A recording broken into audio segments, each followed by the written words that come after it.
જય મહાદેવર.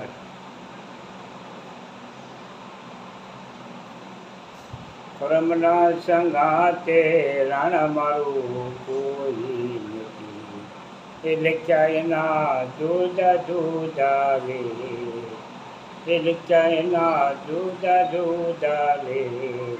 કરમનો સંગાતી રાણા મારું કોઈ નથી.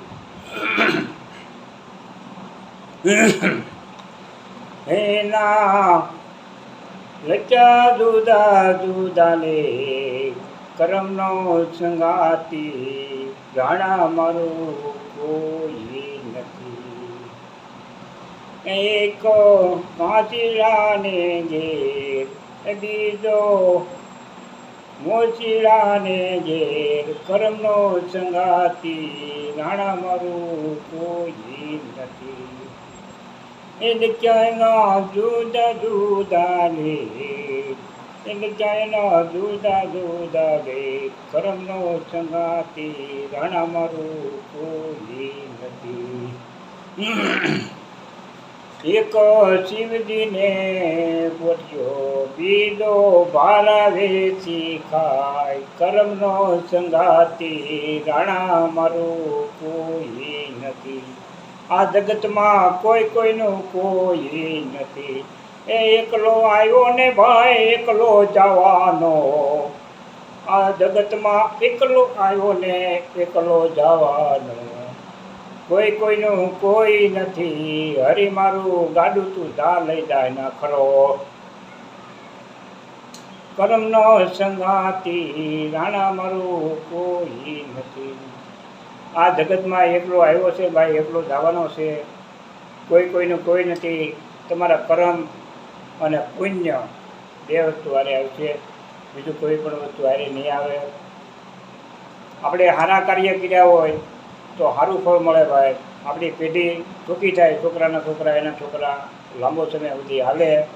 સત્કાર્ય અને સારા કામ કર્યા હોય તો, નકર પણ આપણા છોકરાને પણ એ ભોગવવું પડે, એમાં છૂટકો જ નહીં, ભોગવવું જ પડે બાપા. અને સારા કામ કર્યા હોય, સારા કાર્ય કર્યા હોય તો પેઢીઓ સુધી નથી કહેતા કે ભાઈ બહુ સારું બહુ સારું બહુ સારું. કારણ કે એના ઘડિયાની પુણ્યાય હોય, એની કમાઈ હોય, એ પ્રમાણે ભગવાન ત્યાં મેકે. એટલે આ બધું આવું છે ભાઈ બધું. એટલે ભજનમાં કીધું છે કે સંકરમના સંગાતે રાણા મારું કોઈ નથી. અને ખરેખર કોઈ નથી બાપા. આપણા કર્મ પ્રમાણે આપણને ફળ મળે છે અને એ જ ભોગવીને જવાનું છે બાપા. અને નવા કર્મ આપણે કર્યા હોય તો પાછું ફરીથી આવવું પડે છે ભોગવવા. હગા ભાઈનું ખાઈ ગયા હોય તો હગા ભાઈની ઘેરે પણ દીકરો થઈને આવવું પડે, એમાં છૂટક્યો જ નહીં. ભગવાનના નિયમ આવા છે બાપા. એ બને એટલું પુણ્યદાન કરવું, ગરીબ માણાને ખવડાવવું, ગરીબ માણાને કંઈક આપી દેવું. એમ લાગે કે આ ભાઈ ટક સાંડે છે એવો માણા હોય તો એને આપણે થાય એટલી મદદ કરવી, એ આપણો ધર્મ છે. અને એ કરવાથી આપણને પુણ્ય મળે. બીજા નંબરમાં કે દુખિયારો કોઈ હોય તો એને એવું નથી કે પૈસા જ તમે આપો, એને ખવડાવો. બે એને આવ્યો ભાઈ મારે ખાવું છે એટલે ખવડાવો, ન હોય તો રોટલા ઘડીને ખવડાવો. અને પાણી બેહીને તમે ખવડાવો, ઘેરે બેહીને ખવડાવો, રોટલે બેહીને ખવડાવો તો ખવડાવો. રોટલો શાક કે જે આપણે ખીચડી બીચડી જે ખાતા હોય એને ખવડાવો અને એ આશીષ મળે બાપા. એ ક્યાંય તમારું જાતું નથી, એ તમારું ભગવાનના ચોપડે લખાઈ જાય છે. એટલે ધર્મના રસ્તા ભાઈ અનેક છે અને જવાનો રસ્તો એક જ છે. આવવાનો રસ્તો એક છે ને જવાનો પણ રસ્તો એક જ છે. ભગવાને બે વસ્તુ જ બનાવી છે. અને જિંદગીમાં બે દિવસ જ દુઃખ છે.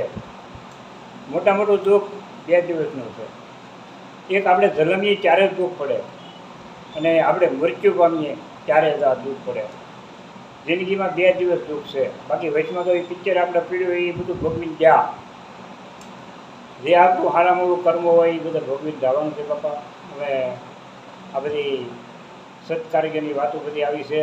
અમુક મણાને આપણે ખબર નથી રહેતી કે આપણા કે કઈ રીતે કેમ પૂન થઈ જાય છે. એ ભગવાનનો સ્વાગત ખબર ન હોય તો પૂન લખાઈ જાય. ભાઈ આપણે જાય પછી ભગવાન ખુદ એમ કે ભાઈ આ તારે આ કામ થઈ ગયું, પણ મને તો ખબર નથી, પણ એ તને ખબર તો એ તારે પૂન થઈ ગયું. એ તારું પૂનનું ધર્મના ચોપડે ન લખાઈ ગયું, ધર્મલતાના ચોપડે ભાઈ. એટલે બધી આવી વાતો છે મારા બાપા. લાઈક કરજો, સબસ્ક્રાઈબ કરજો, મારો આ વિડીયો ગમે તો, અને આ બધી વાતો સત્યની બધી વાતો કરું છું બાપા. જય મહાદેવ, હર સીતારામ.